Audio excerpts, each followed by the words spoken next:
Service 3 জনকে নিয়ে আসে। তাদের হিস্ট্রি হলো তারা বাইক এবং অটোর মধ্যে সংঘর্ষ ঘটেছিল। তো বাইক আরোহী 2 জন এবং অটো আরোহী 1 জনকে নিয়ে আসে। 2 জন বাইক আরোহীর নাম হলো জাহিদ খান, পিতা পেরা মিয়া, আর ফারুক ইসলাম, পিতা জালাল হোসেন, চরিলাম বাড়ি। আর অটো আরোহীর নাম হলো Satyaranjan Das, son of late Surendra Kumar Das, Melagarh.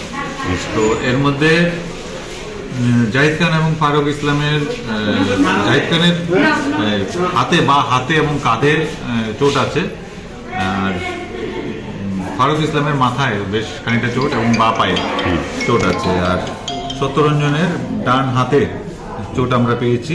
তো তাদের প্রত্যেককে প্রাথমিক চিকিৎসা করা হয়েছে। প্রাথমিক চিকিৎসার পর ওষুধপত্র দেওয়ার পর এদেরকে আমরা এজিএমসি ট্রমা সেন্টারে রেফার করেছি ফার্দার চিকিৎসা এবং ইনভেস্টিগেশনের জন্য।